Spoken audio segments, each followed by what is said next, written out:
पदापेक्षा मी आपल्याला सांगतो सभापती महोदया, कुठल्याही पदापेक्षा या महाराष्ट्रातल्या करोडो लाडक्या बहिणींचा लाडका भाऊ मी झालो, हे पद माझ्यात सगळ्यात मोठं आहे. हे पद सगळ्यात मोठं आहे माझ्यासाठी. आणि त्यामुळे आता उत्तरदायित्व आमचं वाढलंय, जबाबदारी वाढलेली आहे. आणि म्हणून आम्ही लाडक्या बहिणींना निवडणुकीमध्ये नोव्हेंबरमध्ये आचारसंहिता लागेल, ऑक्टोबरमध्ये लागली ना, ऑक्टोबरमध्ये आचारसंहिता लागेल.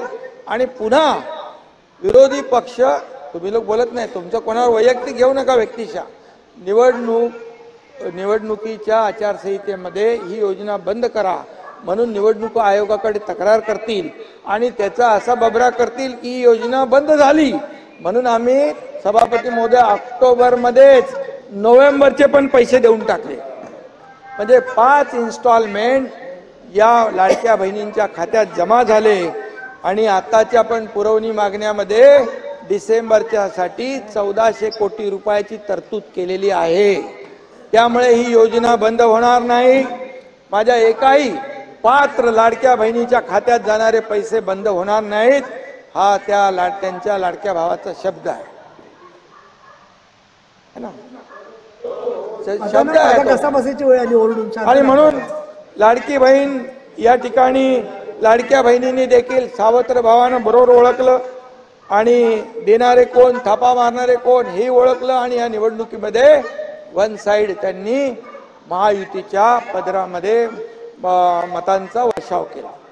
आणि म्हणून तुम्ही शशिकांतजी, तुम्ही लाडक्या बहिणींच्या बाबतीत बोलले, लाडक्या बहिणींनी घाबरून मतं घेतली त्यांची.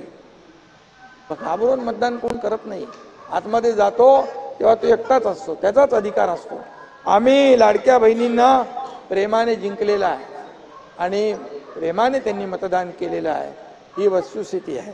आणि म्हणून विरोधकांना देखील खोडे घालणाऱ्यांना जोडे दाखवून मतदान आम्हाला केलं. नाव घ्या म्हणजे तिकडे नाही बोलत नाव घ्या म्हणजे शांत राहते. तुम्ही उल्लेख केला, त्याचं उत्तर दिलं की मग त्यांना बरोबर उल्लेख केला ना मी. आणि म्हणून मुख्यमंत्री अन्नपूर्णा योजना आम्ही देखील सुरू केली, त्याचाही उल्लेख आहे. 89 लाख कुटुंबांना वर्षातून 3 सिलेंडर मिळणार मोफत. कधी मिळाले होते? कोणी दिले होते? कधी कुठली योजना होती? या योजना आम्ही केल्या. मुख्यमंत्री लेक लाडकी योजना केली, 34,000 लाडक्या लेकींना त्याचा फायदा झाला. 3.5 लाखापेक्षा जास्त मुलींना मोफत व्यावसायिक शिक्षण योजनेचा लाभ घेतला. सभापती महोदया, म्हणजे जसं आदरणीय प्रधानमंत्री नरेंद्र मोदीजी यांनी महिलांना आत्मसन्मान, आत्मनिर्भर करण्याचा विडा उचलला, तिथे जनधन योजना, उज्ज्वला योजना, बेटी बचाओ बेटी पढाओ, ड्रोन दीदी, लखपती दीदी अशा योजना केल्या केंद्राने. तशाच योजना देखील आम्ही महिला बचत गट सक्षम केले आणि महिलांना आत्मनिर्भर करण्यावर भर दिला. आणि आमच्या महाराष्ट्रातल्या भगिनी देखील लखपती झाल्या पाहिजे हे धोरण आम्ही ठेवलं. आणि म्हणून एवढा मोठा विजय आम्हाला मिळालेला आहे. मुख्यमंत्री युवा प्रशिक्षण योजना, मगाशी कोणीतरी सांगितलं, मला वाटतं युवा प्रशिक्षण योजनेच्या बाबतीमध्ये आपला तांबे, आणि त्याच्यामध्ये देखील आम्ही 1.5 लाख लाडक्या भावांना त्याचा फायदा झाला. आज राज्यात 1.5 कोटी ज्येष्ठ नागरिक आहेत, त्यांच्यासाठी मुख्यमंत्री वयश्री योजना सुरू केली आणि 123 कोटींचं अनुदान वाटप केलं. नुसते योजना नाही केल्या, योजना केल्या नाही तर त्याची अंमलबजावणी केली. आणि म्हणून त्याचा ज्येष्ठ 4.25 लाख ज्येष्ठांना त्याचा लाभ झाला.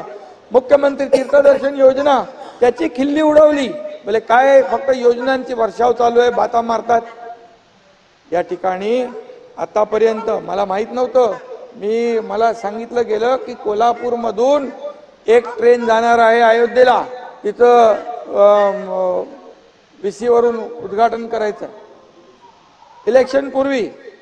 आणि अशा योजना ज्या केलेल्या त्याची अंमलबजावणी झाली. विशेष रेल्वेने छत्रपती संभाजीनगर, कोल्हापूर, इतर 9 शहरातून तीर्थयात्रा सुरू झाली. आणि 6,000पेक्षा जास्त ज्येष्ठांनी याचा लाभ घेतला। एसटी मध्ये नागरिकांना देखील प्रवास आम्ही मोफत केला। खेड्यापाड्यातले लाखो लोक याचा फायदा घेऊ लागले। 7 लाख नवीन बचत गट स्थापना करून त्याचा रिव्हॉल्विंग फंड 15,000 होता। सभापती महोदया तो 30,000 आपण केला। 1.25 लाख सेल्फ हेल्प ग्रुपची स्थापना केली।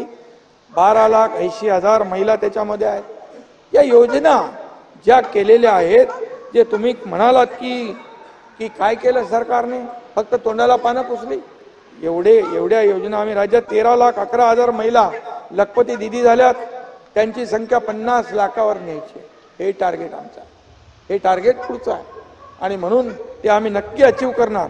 लाडक्या बहिणींना सक्षम करणारे असे असंख्य निर्णय आम्ही घेतले आणि म्हणूनच या निवडणुकीतला विजय हा आमच्या लाडक्या बहिणींचा विजय आहे, असं मी मुद्दाम नम्रपणे या ठिकाणी सांगतो। आणि म्हणून बहिणींना आणखी सक्षम करण्याचा निर्णय जो आहे देवेंद्रजींच्या नेतृत्वाखाली आमचं सरकार घेईल, याची गॅरंटी मी देतो, याची खात्री मी देतो।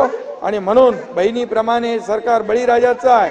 शेतकरी हा तर अन्नदाता आहे, शेतकरी आपला मायबाप आहे आणि त्यांना देखील समर्थ करण्याचा, सक्षम करण्याचा अजेंडा या सरकारचा आहे।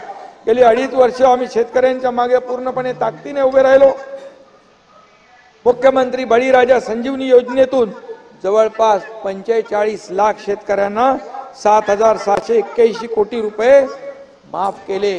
7.5 3 horse power 4 HP 5 HP 7.5 HP पर्यंत झिरो बिल। आता झिरो बिल गेले लोकांना पोचले आणि म्हणून अंबादासजी संभाजीनगरला पण पोचले झिरो बिल। आणि त्यामुळे या ठिकाणी सरकारने केलेलं कामाचं याचं फलित आहे। आणि म्हणून कापूस सोयाबीन उत्पादक शेतकऱ्यांना हेक्टरी 5,000 रुपये आपण अर्थसहाय्य दिलं। काही लोक म्हणाले काही पैसे दिले नाही, 2 हेक्टर पर्यंत आपण 5-5 हजार रुपये दिले आणि हेही देखील शेतकऱ्यांच्या त्यांना काही मदतीचा हात मिळावा म्हणून शेतीपूरक व्यवसायासाठी आपण प्रोत्साहन दिलं शेतकऱ्यांना। विदर्भ आणि मराठवाड्यात 19 जिल्ह्यात दुग्ध विकासाला प्रोत्साहन देणारा प्रकल्प उभारण्याचा निर्णय आम्ही घेतला। दूध उत्पादकांना लिटर मागे 7 रुपयांचं अनुदान देऊन हा व्यवसाय जगवला, हे देखील आपण केलेलं आहे। आज मला सांगायला आनंद वाटतो की गेल्या 2.5 वर्षात सुमारे 45,000 कोटींपेक्षा जास्त निधी शेतीसाठी, शेतकऱ्यांसाठी आपण दिला। आतापर्यंतच्या इतिहासामध्ये आकडेवारी काढून बघा, कृषी विभागाची आतापर्यंतच्या आकडेवारीमध्ये 45,000 कोटी 2.5 वर्षात तुम्हाला कधीच दिसणार नाही। आणि मग ही वस्तुस्थिती आहे। आणि म्हणून या ठिकाणी कृषी, सहकार, पणन, पशुसंवर्धन, दुग्ध विकास, अन्न नागरी पुरवठा अशा सगळ्या विभागाच्या योजना आम्ही शेतकऱ्यांसाठी केल्या। शेतकऱ्यांना 16,000 कोटीपेक्षा जास्त नुकसान भरपाई आम्ही दिली। 1 रुपयात पीक विमा देणारं कुठलं सरकार आहे? 1 रुपयात पीक विमा योजना देणारं हे आपलं महाराष्ट्र सरकार आहे। त्याचबरोबर 12,000 रुपये त्यांना वर्षाला मिळतात, 6,000 रुपये प्रधानमंत्री देतात।